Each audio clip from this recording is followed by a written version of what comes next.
মুর্শিদাবাদ জেলায় এবার আসতে চলেছে ডিস্কোথেক। জেলায় এই প্রথম বহরমপুর গোল্ডেন রিট্রিটে, সাথে লাউঞ্জ বার, অত্যাধুনিক জিম, স্পা, সুইমিং পুল। আসছে ক্লাব মেম্বারশিপের সুযোগ। গোল্ডেন রিট্রিট বহরমপুর শহরেই 4 star deluxe premium hotel with luxury and comfort. অযোধ্যায় সোমবার প্রাণ প্রতিষ্ঠা হয়েছে রামলালার, আর তা নিয়ে সরগরম দেশের রাজনীতি। মঙ্গলবার মুর্শিদাবাদে সাংবাদিক বৈঠক থেকে মুর্শিদাবাদে বিজেপির গৃহবিবাদকে কার্যত উস্কে দিয়েছেন প্রদেশ কংগ্রেস সভাপতি তথা বহরমপুরের সাংসদ অধীর রঞ্জন চৌধুরী।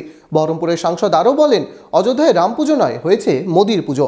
সাংবাদিক বৈঠক থেকে তিনি আরও কি বলেছেন শোনাবো। মনোবীক্ষণ পলিক্লিনিক, চিকিৎসার জগতে এক দশক। এখন এখানে সব বিষয়ে ডাক্তারবাবু একসাথে তলায়। ফোন করুন 7477799515 এই নম্বরে। নরেন্দ্র মোদী যে পলারিটি থেকে এটাকে বলতে কাল্টিফিকেশন, অর্থাৎ ব্যক্তি পূজা। রাম পূজা অপেক্ষা ব্যক্তি পূজা এখানে প্রবল। এখানে রামের পুজো হচ্ছে না, মোদির পুজো হয়েছে, কালকে ব্যক্তির পুজো হয়েছে। স্বাভাবিকভাবেই সেই ব্যক্তির পুজোয় এল.কে. আদবানি থাকলে অন্তরায় হবে। এই এল.কে. আদবানি এবং হিমাচলে পালানপুরে বিজেপি পার্টির যে সম্মেলন হয়েছিল, সেখানে যে প্রস্তাব তৈরি হয়েছিল সম্ভবত 89 সালে, সেদিন বলা হয়েছিল রাম মন্দিরের কথা। তার আগে কিন্তু বলেনি। তার আগে বিশ্ব হিন্দু পরিষদ কখনো বলেছিল। বিজেপি পার্টি সরকারিভাবে হিমাচলের পালানপুরে 89 সালে এই রাম মন্দির প্রতিষ্ঠার কথা বলে। ভিপি সিং যখন মন্ডল কমিশন চালু করলো, তখন তাদের মনে হলো এবার কমন্ডল যাত্রা করো, অর্থাৎ বিভাজনের রাজনীতি করো। ফলে যাত্রা শুরু হলো, রথযাত্রা শুরু হলো।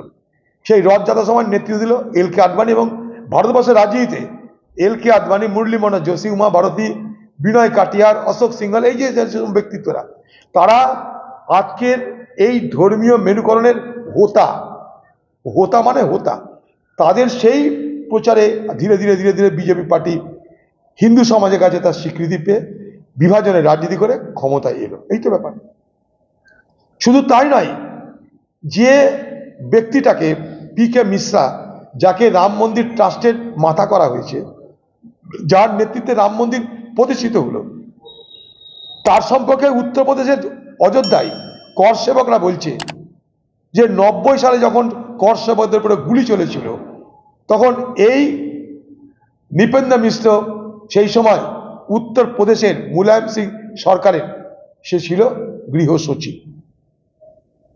এখানে অন্য কিছু হচ্ছে না, তো ব্যক্তি পূজা হচ্ছে, রাম পুজো না, ব্যক্তি পুজো।